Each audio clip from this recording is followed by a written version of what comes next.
You're listening to the Electronic Media Collective Podcast Network. Yeah, it's a mouthful. For more great shows like the one you're about to enjoy, visit electronicmediacollective.com. And now, our feature presentation.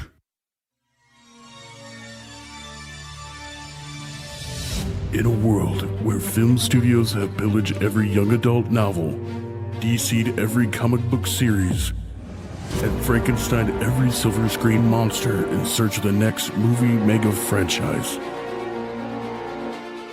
Two nerds, two movies, one cinematic universe. This is Jasper. And this is Randy. We watched all 8, 9, 10, 11 Tarantino films. And now we're going to talk about his newest one and which of the 7, 8, 9, 10 of the Tarantino movies are the best and the worst. We're going to rank them in a list. List episode! Welcome to the final episode of season Tarantino. Hashtag Tarantino has now died. I'm so glad I don't have to use Tarantino anymore because it's funny, but it's stupid. Yes. It was good while it lasted. I mean, by that I mean like the first 3 episodes, and then it just got kind of tiring. So, are you talking Tarantino, or are you talking the season as a whole? We'll see. Okay, so like I said, we will be discussing Once Upon a Time in Hollywood because that will wrap up all the Tarantino movies. Yeah, so I'm excited. I'm super excited for this. Jasper, you inspired this whole theme. This is our first themed season, which I personally have enjoyed. But this all started from an outtake, from a random conversation that didn't... You can hear it, listener, if you go back to the very end of season 2, but it wasn't even supposed to be in the podcast. Randomly, we were talking about Tarantino movies and how you had not seen any of his earlier ones. Basically, the ones that skyrocketed him into, like, legend status.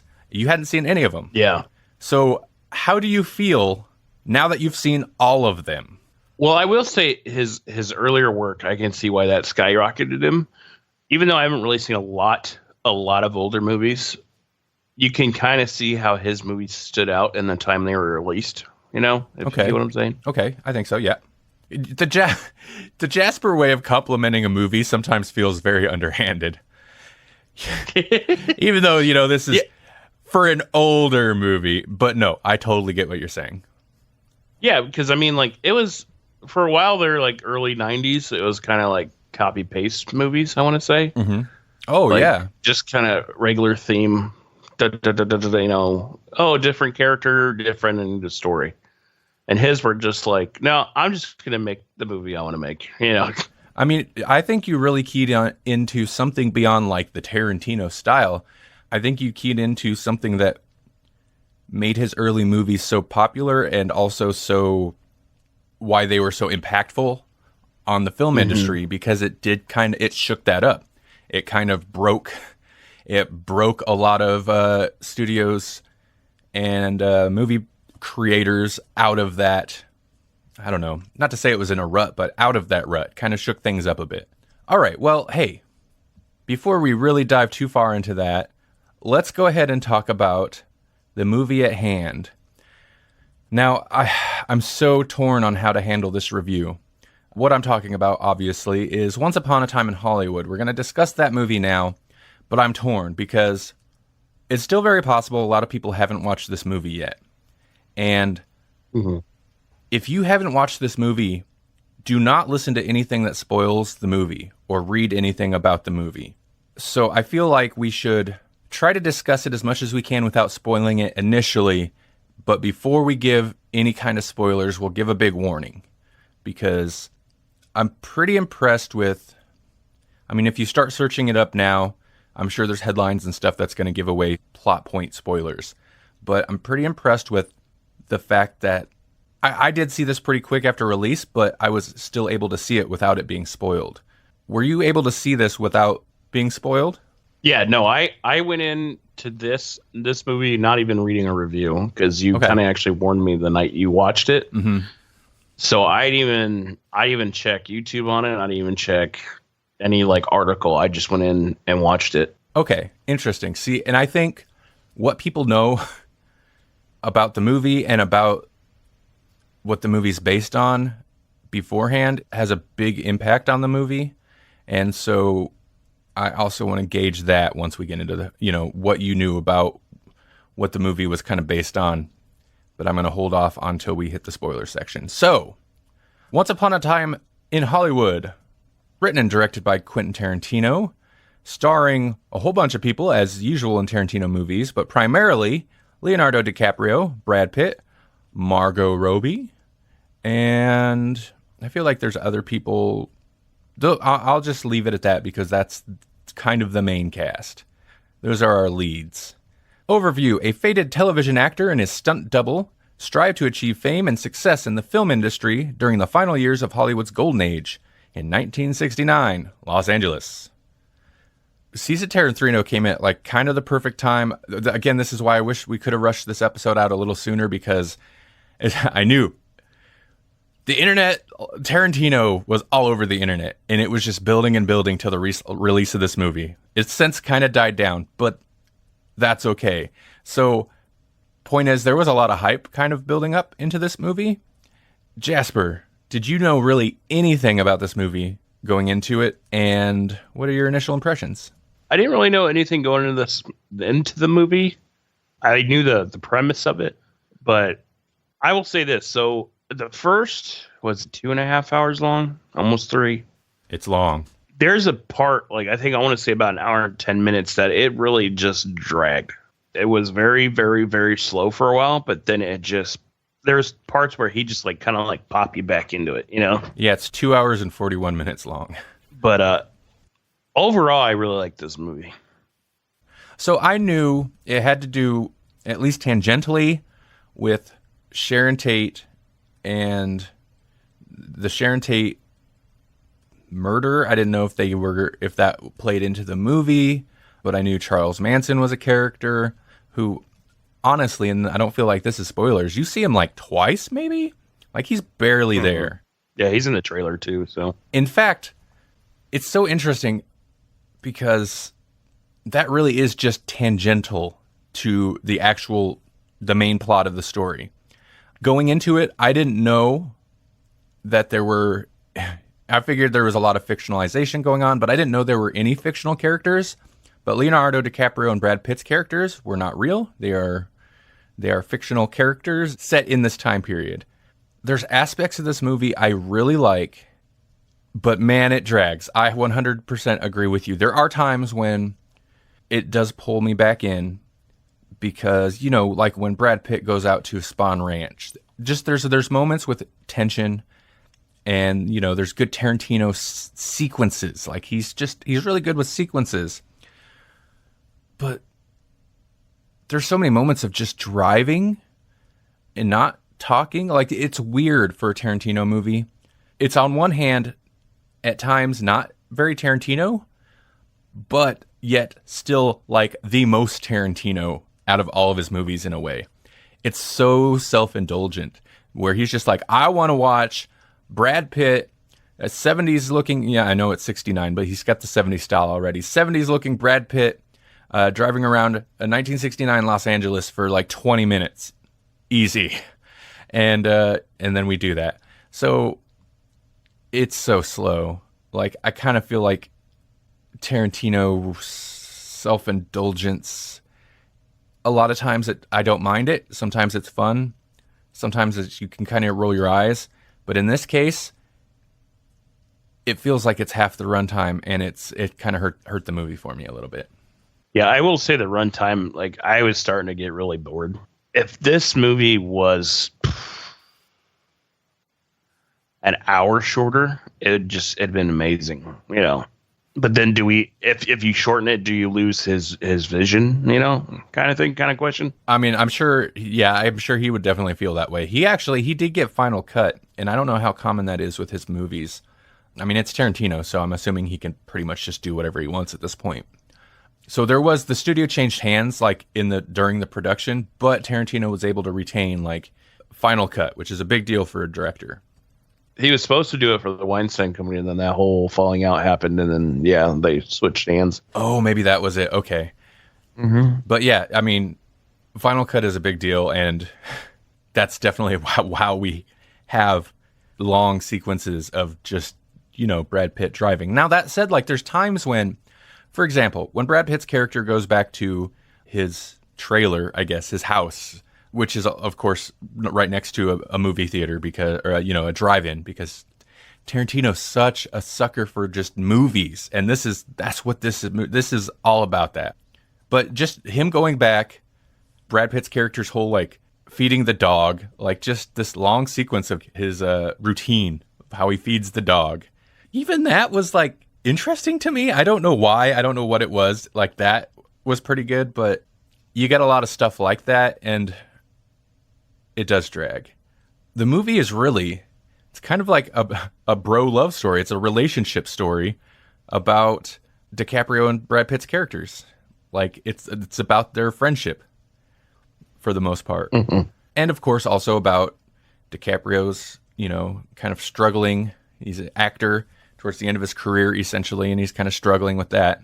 But I do like the plot. I like the characters. I feel like, who are they? Let's see. DiCaprio plays Rick Dalton and Brad Pitt plays Cliff Booth. And I feel like their relationship is well written and interesting, and they each have interesting dynamic. Brad Pitt's character is obviously the very well put together, maybe not mentally sound, but well put together character, while, Rick Dalton's kind of a mess, but they complement each other well. Yeah. So I did enjoy that. I feel like their characters are well written, and it's an interesting dynamic. And everyone else is just kind of tangential. They have important roles in the movie, but there's so many other characters that are basically any character that's based on a real person is kind of tangential. I'm trying to think of what else to say without getting into spoilers. That's the hard part. Okay. We're going to do this weird way. I actually want to do star ratings before we finish the conversation, because I want to do star ratings and then get into spoilers. And I want to do it that way because if you haven't seen this movie, I want to give you, like, kind of where I sit on it before getting into spoilers, and then, I don't know, tell you to skip ahead like 15, 20 minutes, because you should avoid spoilers if possible. So stop listening now. Wait, not now. Not now? I want to give I want to give star rating first, and then tell them to stop listening so we can discuss the finale. Stop listening now. Don't listen to Jasper. You know what? Stop listening to Jasper. Good. Now keep listening to me. Okay, no. This is where you edit out my audio so that I'm just not even talking for like 5 minutes. Okay, Jasper. Mm-hmm. Where did you sit for rating? I rated mine on Letterboxd a while ago. I don't know if you've seen mine, so I want to start with you. I see it, but I don't remember it. Okay, good. I'm going to give it, even though I took a whole star for length and losing me for a little bit, I gave it a 4 out of 5. Okay. That seems totally fair. Yeah, I was a little torn. I'll say this. I think it's a good movie, and I recommend watching it. Mm-hmm. That said, I'm not in a rush to rewatch it, but I'd be very curious if my star rating went up or down on a rewatch. I could see it going down. Jasper, because you've gotten pretty good at predicting this, what do you think I gave this? I want to say a 3.5 or a 3. 3.5, which is on the lower end of the Tarantino spectrum for me. Yeah, I give this 3.5. I rated it pretty soon after watching it. It's been at the time of recording, it's been a little while since I watched it. I think there's a lot of super solid stuff in it. That said, it's overlong.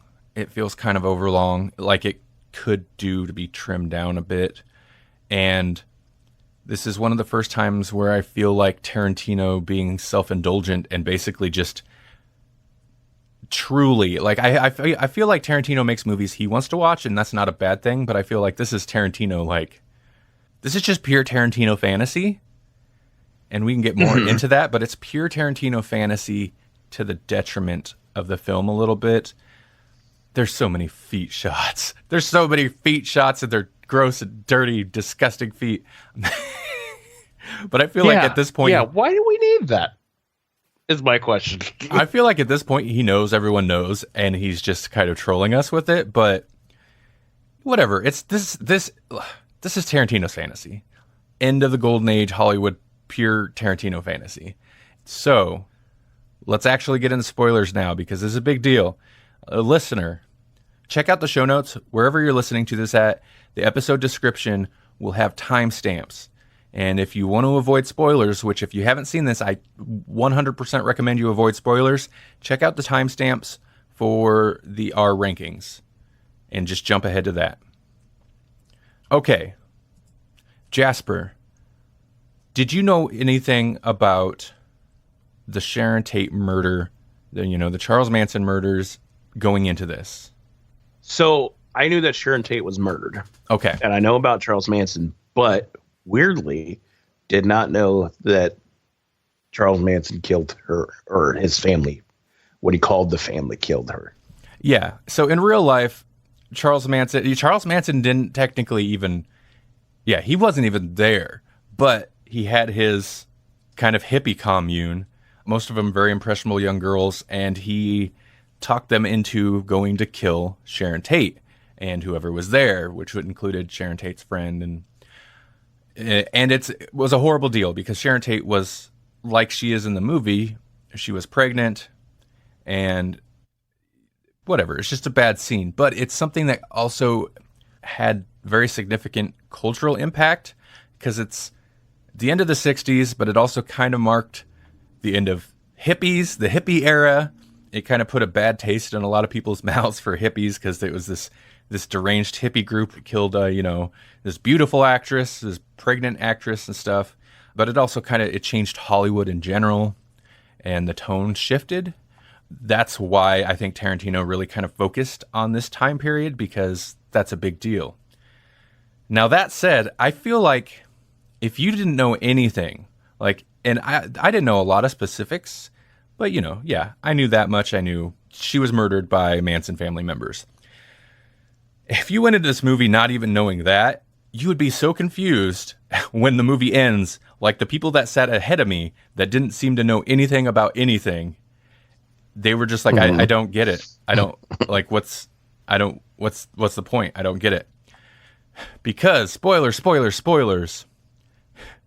Tarantino goes Inglourious Basterds style and rewrites history in this. A la shooting Hitler in the face and blowing up all the major Nazis. Tarantino changes history. Sharon Tate does not get murdered.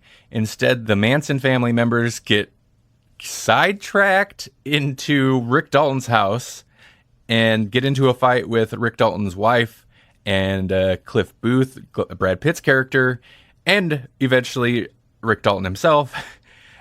And the movie it goes to 11 out of nowhere. It's so insane.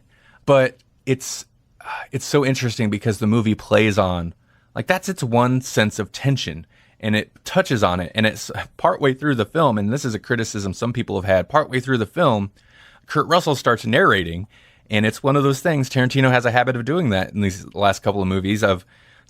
Most of the movie just goes without narration, and then all of a sudden there's a narrator 3/4 of the way through. But at least it was Kurt Russell this time, not Tarantino himself. Mm-hmm. Tarantino, if it was Tarantino himself, it would have been 3 steps too far for me. But it all builds on this tension of this expectation that what's going to happen. It's all building to, that's its main source of tension, is building to the night that Sharon Tate was murdered. So then when we actually get there, it derails into this hyper-violent, over-the-top scene where Rick Dalton, Cliff Booth, and the wife brutally murder the Manson family people who've come to kill them or kill Sharon Tate. It's insanity. Not that the movie isn't over the top at points, but it also does so many cutaways to movies that Rick Dalton was in and movies that he wasn't in, that somebody else got a role. They put him in a Steve McQueen movie for a scene. There's so many cutaways. Cliff Booth even gets cutaways and flashbacks that this scene feels so out of place. The whole time I'm like, they're going to undo it. Like, this is going to happen, and then it's going to, like, go back to reality, and Sharon Tate's getting murdered or something. Mm-hmm. Because it ends up with Leonardo DiCaprio pulling out a flamethrower and torching one of the people in his pool. Like, it's so over the top that I'm like, this can't be what's actually happening in the movie. But it is. Right? Like, it's so out there at the end. That's what, almost just that end part, like the last, what was that, 30 minutes? 30 minutes? Uh-huh. Is just pulled me in, because I was just like, oh my God. I mean, I loved it. It went a long way towards redeeming, not that the movie needed to be redeemed, but it went a long way towards kind of currying my favor at the end, because that scene's insane. It's not fun because some of the violence is like really kind of bothersome. When Cliff Booth is slamming the one lady's face into like the edge of the fireplace mantle, Melanie and I went and seen this in the theater with Melanie. We both physically like started crawling back into our chairs, just like, oh my God, like it caused a physical reaction in me. So I can't say it's fun, but it's so unexpected and visceral that it kind of gets your adrenaline going out of nowhere. Yeah, especially when he orders the dog to attack the one at the door. I was like, wow, that felt like someone actually got attacked by like a dog with no protection, you know? I'm pretty impressed that the internet has done pretty well at not necessarily spoiling this. Like, if you're not searching it out, it's possible that it hasn't even yet been spoiled for you. And that's good, because I feel like it would fundamentally change the experience of the movie if you knew what was coming. There's one thing, you kind of made your spoiler, but there's one thing I always still wanted to figure out what had happened, was Cliff and his wife. They kind of give you an idea of what happened. It sets it up to appear that it was intentional. Because it looks like, because she's just nagging him, and it looks like he's preparing to shoot that little harpoon gun thing. But yeah, I don't know. That was interesting and weird. What did you think? The big controversy. I mean, it's not really a big controversy, but what did you think of the Bruce Lee depiction? Because that's a thing that, of course, it's got endless headlines and articles written about. I didn't think it was too bad. I'm a fan of Bruce Lee, but I have not really watched a lot of Bruce Lee movies, which I kind of want to change that and go back and watch some. But I could see why people have a problem with it, because he, you know, in the movies he's seen as humble and stuff, and then in this he's like an arrogant asshole. Yeah, and I mean that's something. So I didn't know a whole lot about Bruce Lee's. I mean, I'd seen whatever biopic they made out of him, but even those are always super complimentary. So I hadn't seen a lot about Bruce Lee outside of the characters he plays in movies. And the characters he plays in movies usually are very stoic and humble. And yeah, I'm sure this is like, the depiction here is heightened. But from what I understand, he was kind of arrogant, I guess. So, I don't know.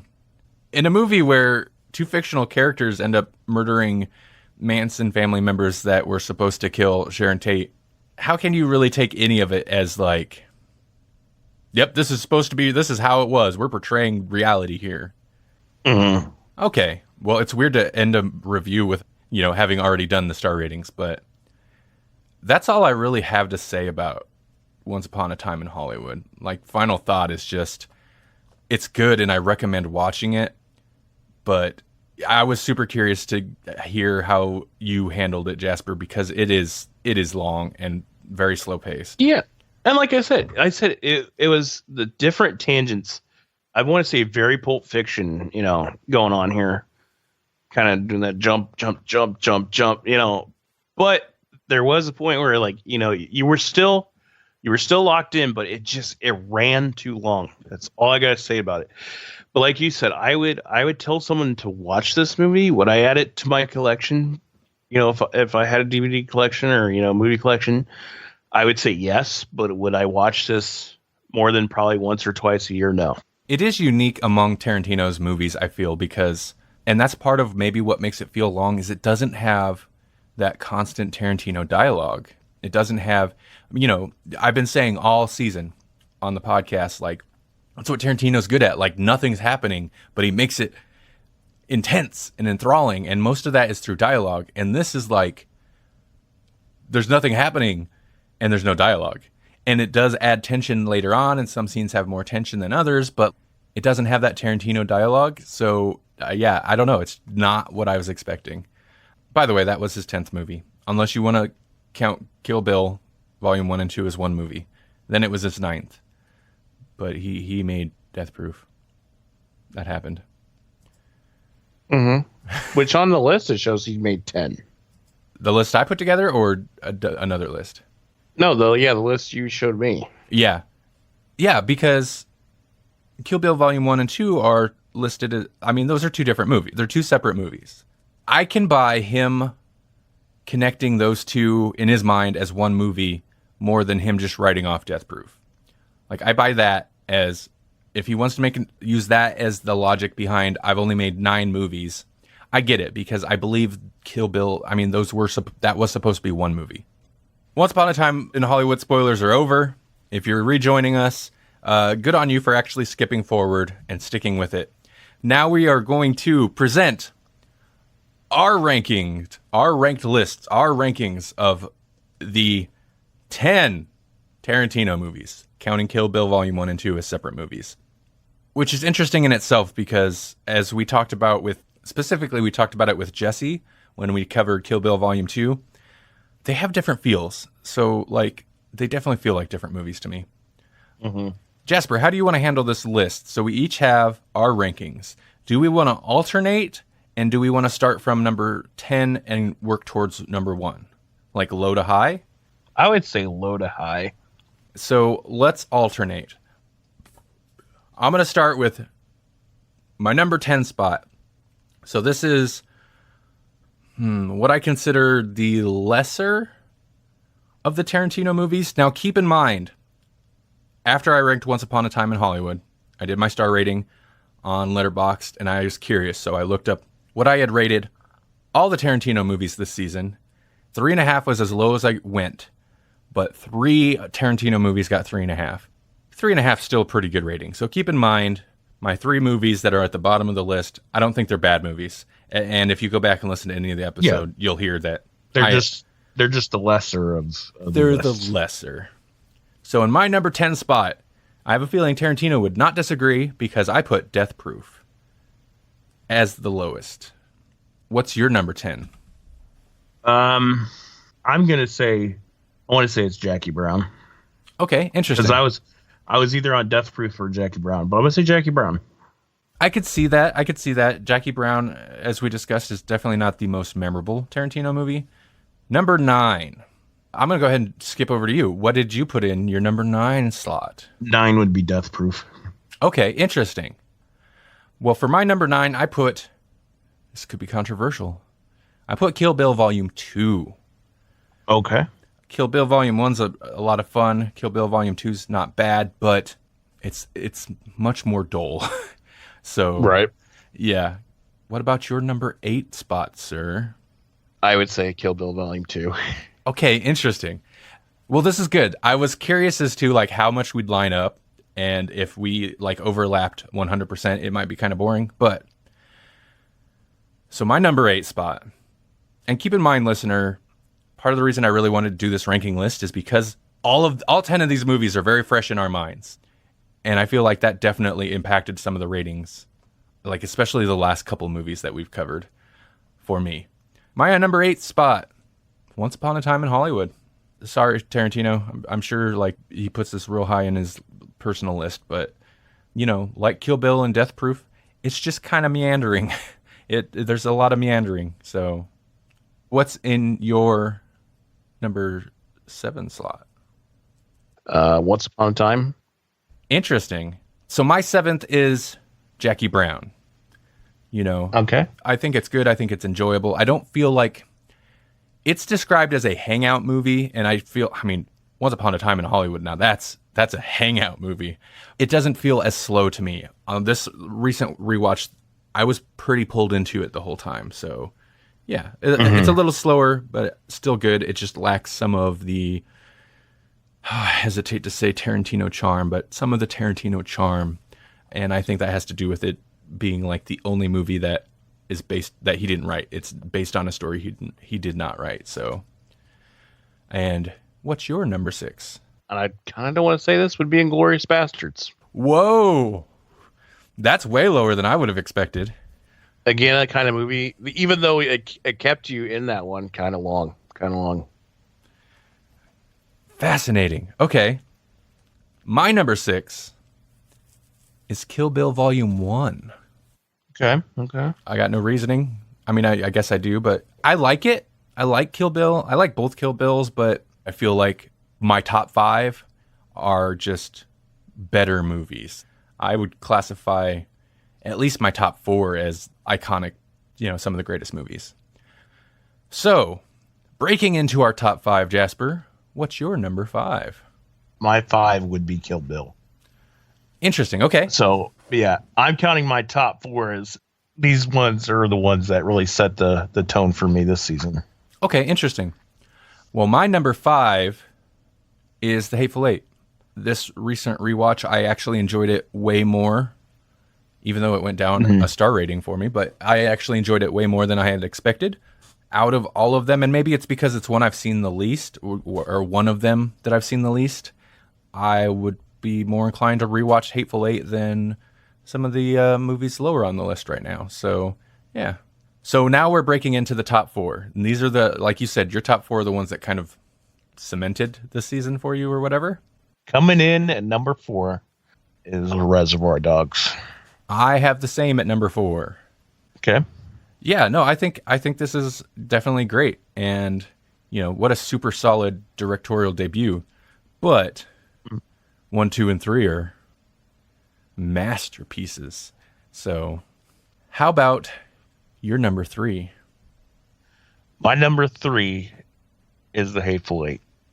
Oh, I'm so surprised to see it ranked that high in your list. Mm-hmm. Yeah, it has a very Reservoir Dogs feel to it. Mm-hmm. I just really like all the extra parts of that movie, and then watching the extended version, which I'm actually going to go back and watch the non-extended version just to kind of see what they did cut.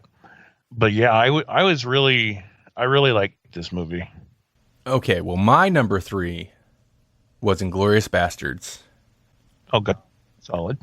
So my top 3, 2 are actually maybe my current favorite Tarantino movies, and then one of them is just, it's a good movie, but also like because of its status in the halls of movies, But Inglourious Bastards is definitely one of my favorite because of the combination of style and visual appeal, and it's full of those Tarantino tense dialogue scenes. All right, that brings us to number 2. And I think we both have the same 2 movies remaining. What's your number 2? My number 2 is Pulp Fiction. Oh, fascinating. My number 2 is Django Unchained. So why does Pulp Fiction get your number 2?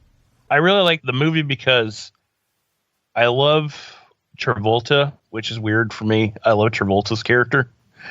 And then I also really, really like Samuel L's. But this one gets 2, not 1, because it lost me on a couple parts. That one was kind of lengthy, but it's not as lengthy as a lot of other ones. Mm-hmm. And yeah, so my number 2 is Django Unchained. It's definitely one of my favorite upon this recent rewatch of all of them. It's one of the ones I enjoyed rewatching the most. And for a lot of the same reasons as Inglourious Bastards, it looks so good. It's got a lot of great tense scenes, but Inglourious Bastards has kind of like, this attitude that Django doesn't have, that I appreciate that Django doesn't have. Like, Inglourious Bastards is very Tarantino. You can just hear it. Even though it's placed in World War II, you can just very much hear the Tarantino. And not that you can't in Django, but I like the tone of Django better. So that leaves our number 1 spots, and it's pretty obvious then what our number 1 spots are. But go ahead, what's your number 1? Django. Django. One of my favorite movies. All right. So why is Django your favorite or the best Tarantino movie? Okay, so now saying lengthy movie, but this one keeps you in it like the whole time. But what I was really taken aback by was Jamie Foxx's acting in this. He did really, really well. You know, he played a very intense person, and he did it really well, which is usually because it's funny because I always know him as kind of a comedy guy. But also, the Christopher Waltz character is just, you never know what he's really up to, and always trying to dictate where the story's going with those two. It always kept me engaged, and that's why it's my number one. So my number one is Pulp Fiction.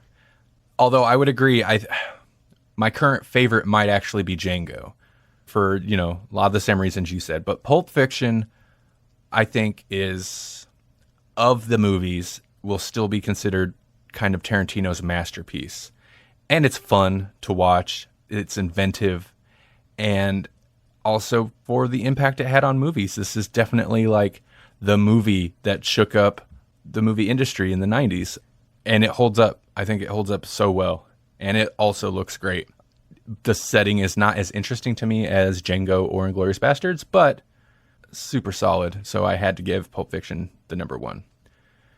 So to quick recap, number one for me was Pulp Fiction, and then Django Unchained, Inglourious Basterds, Reservoir Dogs, Hateful Eight, Kill Bill, Volume 1, Jackie Brown, Once Upon a Time in Hollywood, Kill Bill Volume 2, and Death Proof.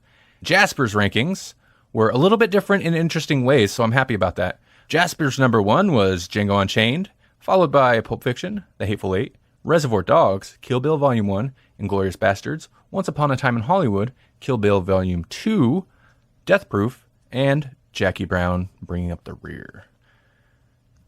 So, season Tarantino has come to an end. Once Upon a Time in GCU season 3. It's been a long season. It felt like a very long season. There's just so much going on this season outside of the show that kind of impacted the show. Mm-hmm.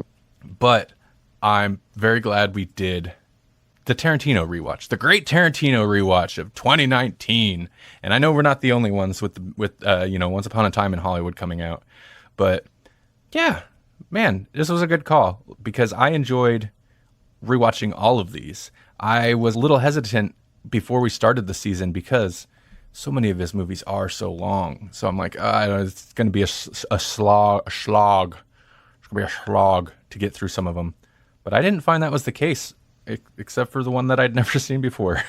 That was one of the hardest ones to get through.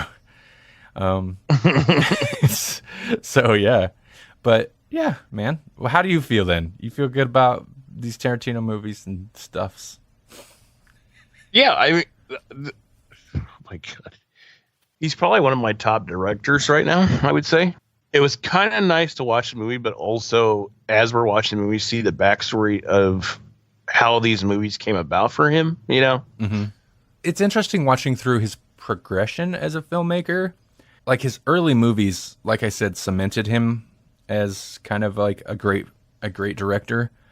But I feel like, for me, that Inglourious Basterds Django period, from then on, like his latter movies, and yeah, I wasn't wild about Once Upon a Time in Hollywood, but just the visual flair that kind of got added into him, and seeing Tarantino in wildly different time periods and scenarios and settings. Right. Because I remember not being super thrilled with Kill Bill, even Kill Bill Volume 1 when I first saw it. But then to come out of the Kill Bill movies, there was a long period, and Death Proof was in there and I enjoyed it. But then we got Inglourious and Django, and those are stellar. And Hateful Eight, it's a bit different pace, but also stellar. So he's Tarantino. I know you're going to find people that probably don't like him, or maybe aren't super thrilled with his movies, but you're not going to find a whole lot of people that are going to debate his skill as a filmmaker. So it really can't be questioned, Don't you question it. All right. Well, guess what? We have listener email. Yay! We can't go without some type of cinematic universe. Matthew Downs has done us a solid. You could hear Matthew on our last episode in which we discussed, what was it? The Hateful Eight and Magnificent Seven. He was our guest. Mm-hmm. You can also hear Matt on his own podcast, 60s Reboot Podcast, which you can find at emcpod.net/60s Reboot. Yes, that will take you to the Electronic Media Collective Podcast Network, which we are also on, because I run that So he sent us an email for this episode. He says, "Greetings, my two favorite movie reviewers that have replaced Siskel and Ebert. I have for you a combined cinematic universe for the hashtag Tarantino season. It's a bit lengthy and is broken up into 3 movies." Sounds familiar. Maybe he'll actually finish this one, unlike me in the past. So, without further preamble, here's what I have. 3 movie series with the characters from Quentin Tarantino, hashtag Tarantino. The movies are Family of Blood, Code of Honor, Family of Blood, Soul Betrayal, and Family of Blood, Heart of Fire. I'm liking this. I've liked this already. Film number 1 starts with a voiceover of a young woman talking about how she comes from a long line of murderers and assassins. Her father, Bill, ran a group of hitmen and women and was the best in the business until he suffered a fatal heart attack when she was young. Now her mom has taken over the business, and business is booming. Okay. Open with a young woman sitting on top of a building with a high-powered rifle watching a motorcade in some Asian city. Just some Asian city. Oh, God. Her earpiece crackles and a voice comes in, quote, "Baby, the target is in the middle limo. Take out the driver and passenger in the back seat. Cobra will extract the package and bug out." Oh, my God. The young woman replies, "Affirmative, Mama Viper." Okay, keep it moving.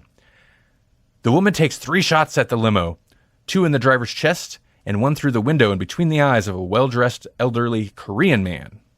The car veers off the road and over the curb onto the sidewalk.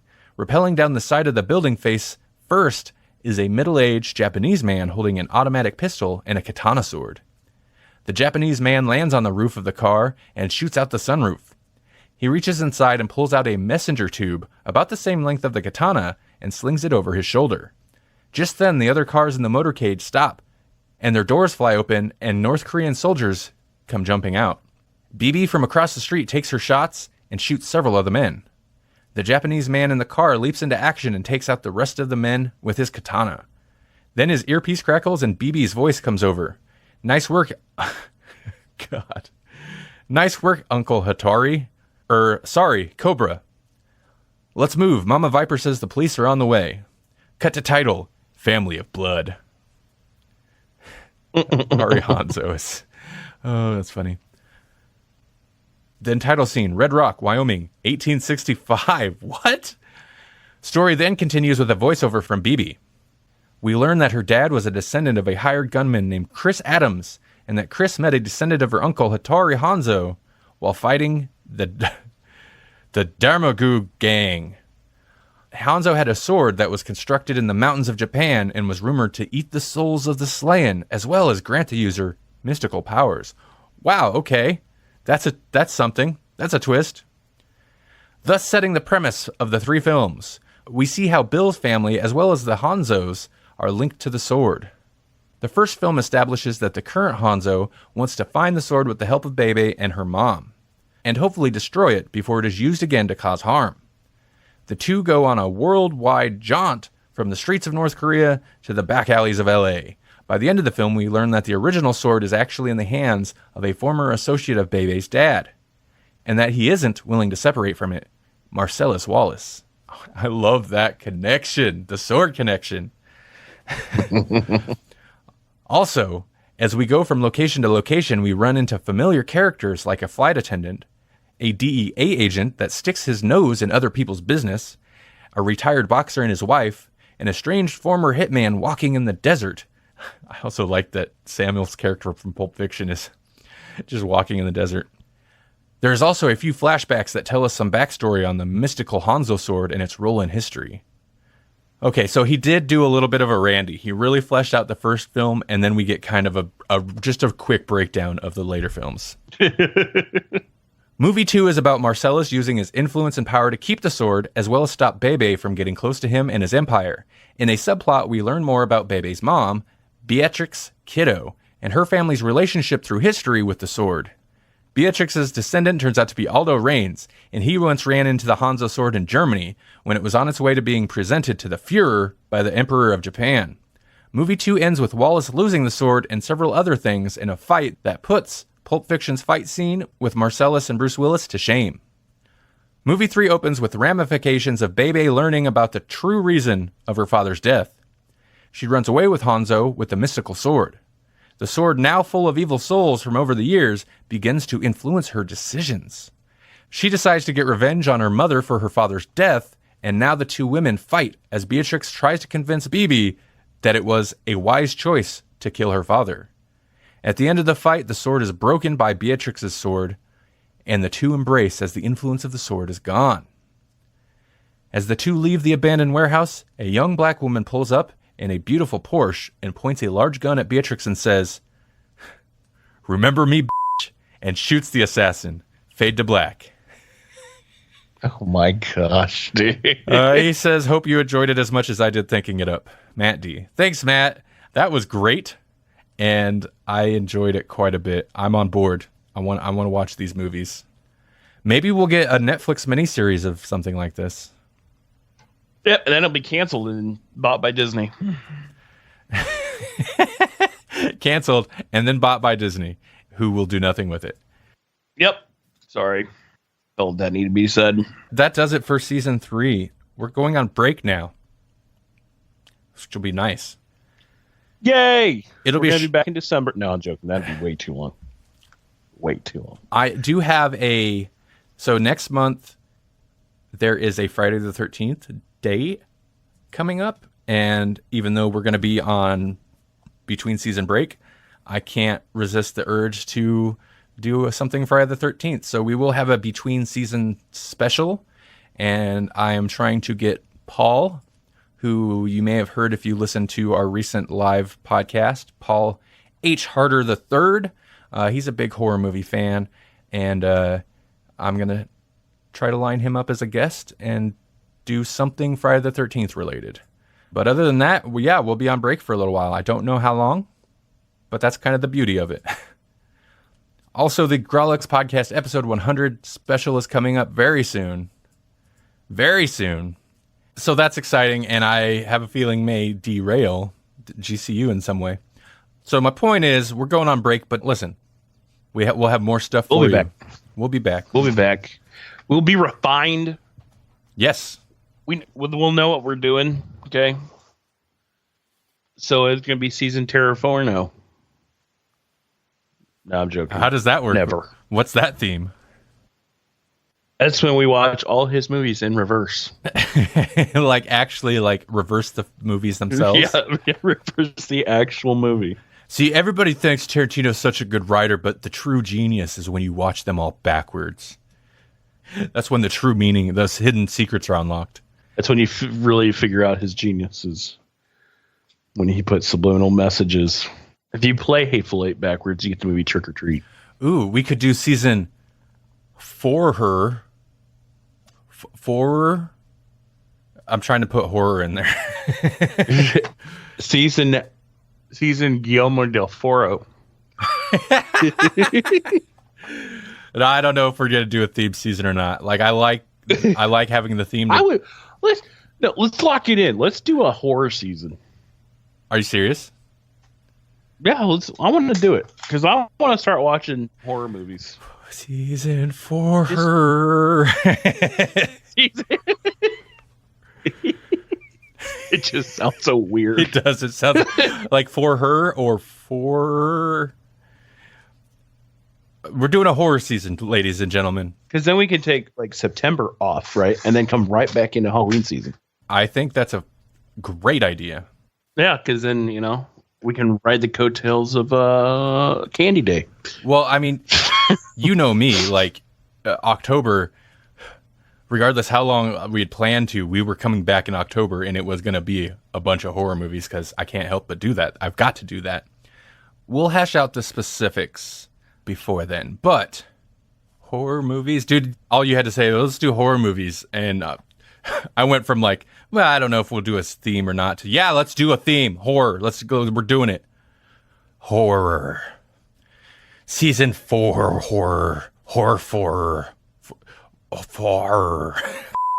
Season Scream, but the A is a 4.